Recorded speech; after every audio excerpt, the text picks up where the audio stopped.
आज मेरी जिंदगी का सबसे हसीन लम्हा था। एक ऐसा दिन जिसकी तमन्ना हर लड़की अपने दिल में संजोती है। औरों की तरह मेरा भी दिल जश्न में डूबा हुआ था। आखिरकार मेरी शादी थी। हर रस्म हर लम्हा खुशी से भरपूर था। मगर ये सारी खुशियां उस वक्त चकनाचूर हो गई जब मेरा शौहर शादी की पहली रात मुझे मेरे मायके या हमारे नए घर ले जाने के बजाय सीधा एक अस्पताल ले आया। मुझे और भी हैरत तब हुई जब उसने मुझे एक सुनसान कमरे में ले जाकर कहा, अब हम यहीं रहेंगे। मैं एकदम सन्न रह गई। उसकी आंखों में एक अजीब सी चमक थी और उसकी बातों में रहस्य। मैंने कांपती आवाज में पूछा, ये क्या माजरा है? हमें तो अपने घर जाना चाहिए था, फिर यहां क्यों? वो मेरी बातों का जवाब देने ही वाला था कि तभी अचानक उसका फोन बजा।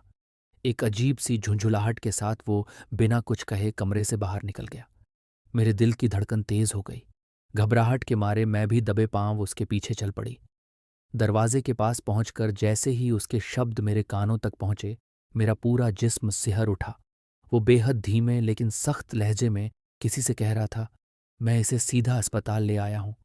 सब कुछ इंतजाम के मुताबिक है ना? कोई यहां आएगा ना, किसी को भनक लगेगी। बगैर किसी शोर शराबे के हमारा काम तमाम हो जाएगा। ये सुनकर मेरे रगों पर में सिहरन दौड़ गई। मेरे जिस्म से पसीना बहने लगा और दिल बेतरह धड़कने लगा।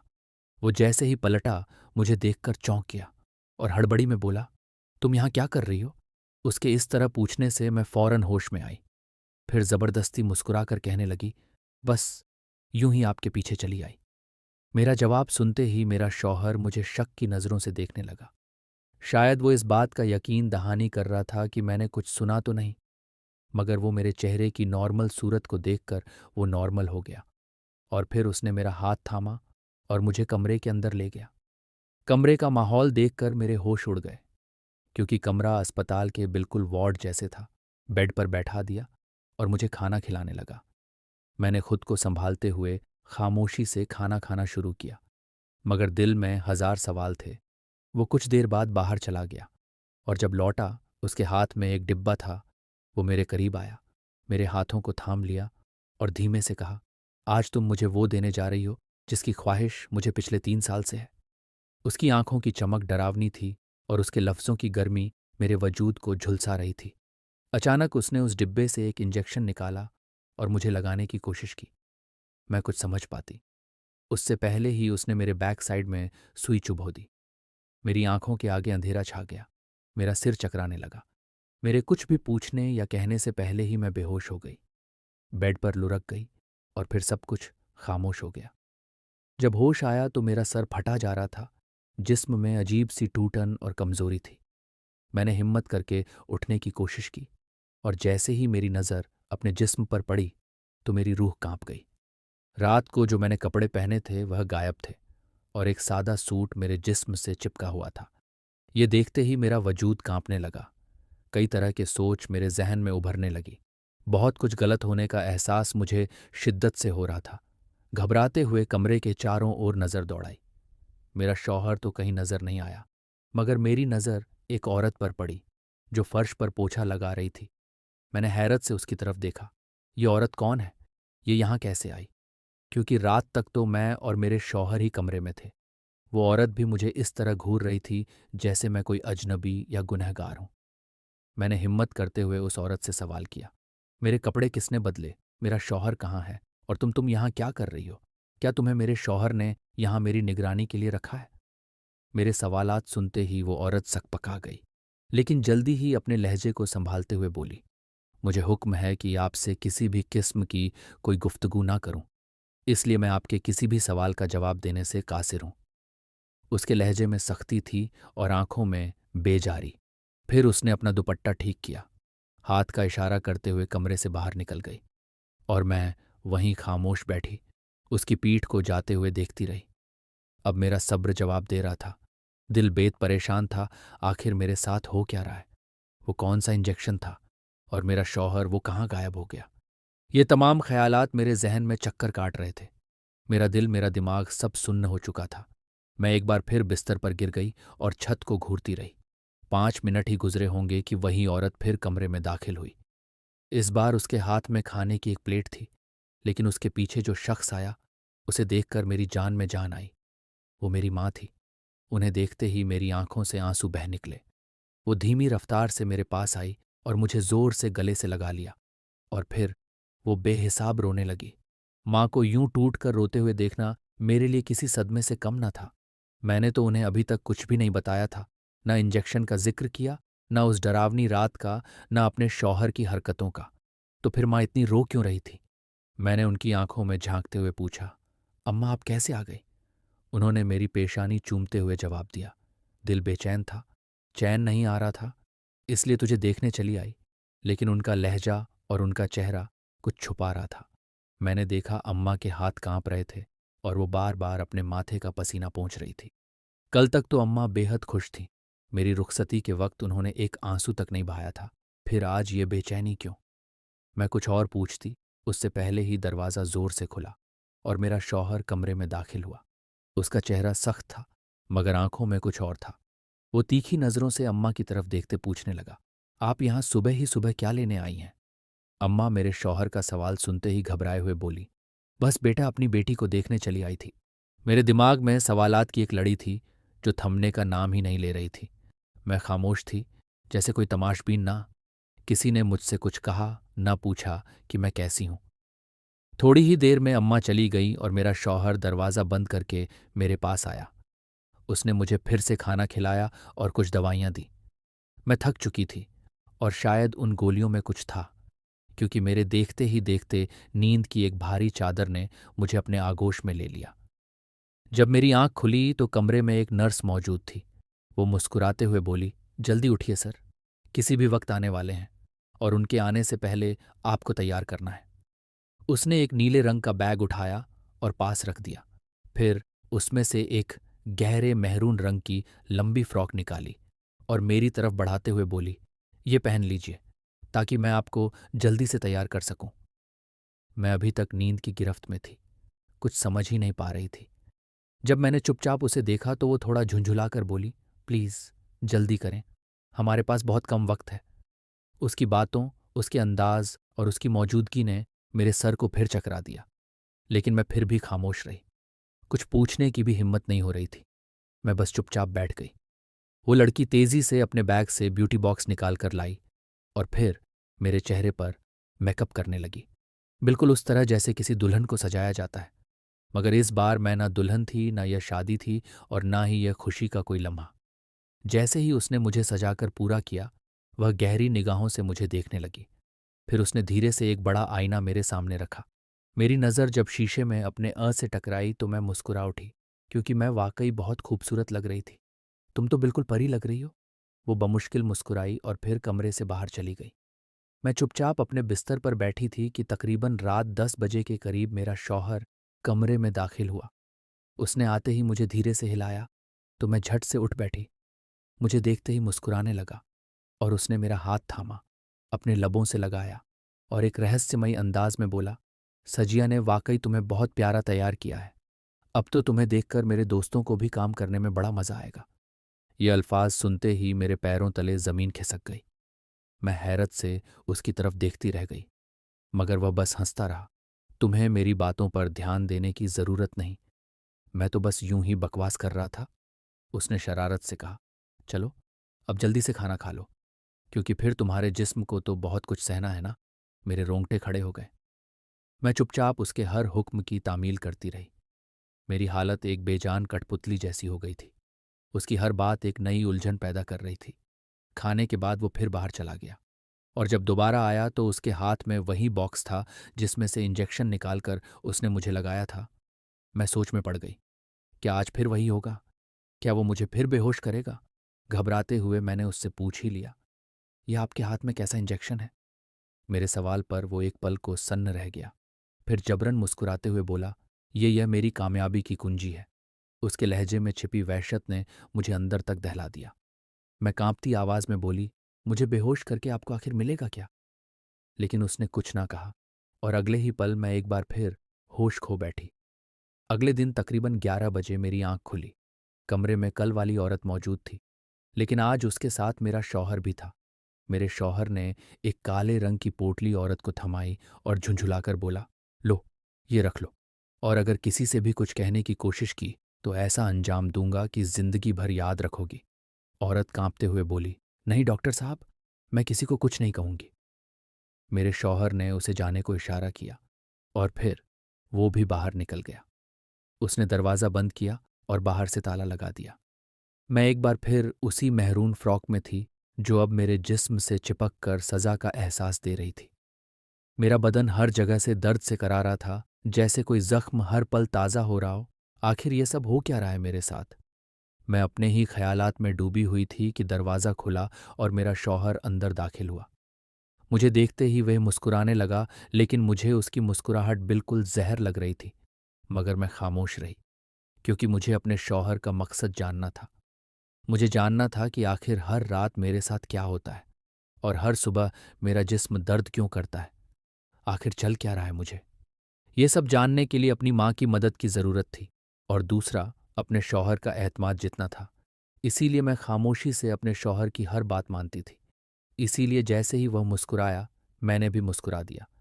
मुझे यूं मुस्कुराता देख उसकी मुस्कुराहट और गहरी हो गई। वो मेरे पास आकर बैठ गया। एक बार फिर मुझे खाना खिलाया और दवा भी दी, और फिर वही नींद की गहरी बोझ लहर ने मुझे अपने अंदर डुबो दिया। शाम के तकरीबन 6 बजे फिर वही लड़की आई, मुझे जगाया और मुस्कुराकर बोली, तैयार हो जाइए, आज फिर से आपको सजाना है। अब मुझे ताज्जुब नहीं हुआ। मुझे तो मालूम था कि वह आएगी ही। मैंने चुपचाप कुर्ता पायजामा उठाया और वॉशरूम चली गई। बाहर आई तो उसने झटपट मुझे मेकअप करके तैयार किया और इस बार वो मेरी तारीफों के पुल बांधने लगी। आप तो वाकई बहुत हसीन हैं। ऊपर से जो सुकून आपके चेहरे पर है वह तो दिल चुरा लें। मगर मुझे अपने ही हाल पर तरस आ रहा था। मैंने ज़बरदस्ती एक मुस्कुराहट अपने चेहरे पर ला दी।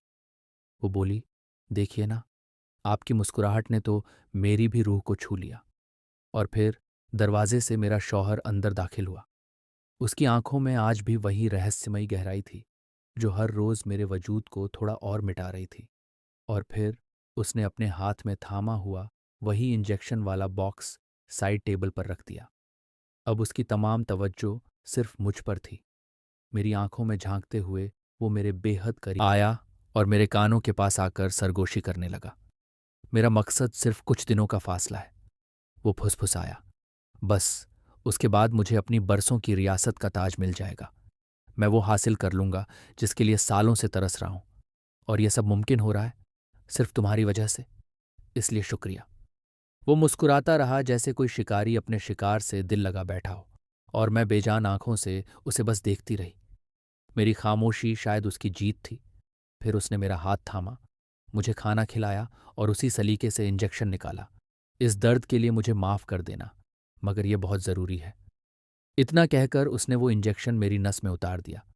अगली सुबह फिर वही मंजर, हर दिन का एक ही सीन, शौहर का आना, इंजेक्शन देना, औरत का साथ आना। फिर शाम होते ही वो लड़की मुझे तैयार करने आ जाती। सुबह फिर वही सिलसिला।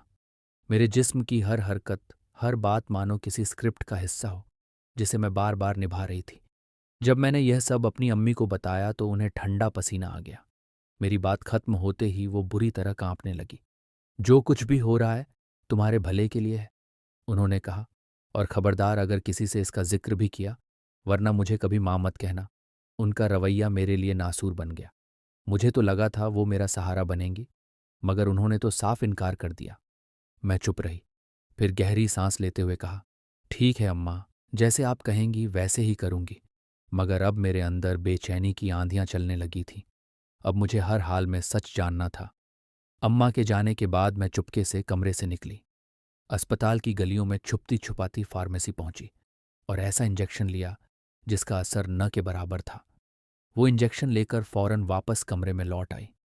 दिन एक आम दिन की तरह गुजरा, वही सजधज, वही दिखावा। और फिर रात जब मेरे शौहर ने इंजेक्शन लगाने के लिए हाथ बढ़ाया तो मैंने झूठ मूठ की जिद की, अभी मुझे आइसक्रीम खानी है, प्लीज़ अभी के अभी ला कर दीजिए। वो झुझुलाया, लेकिन मान गया।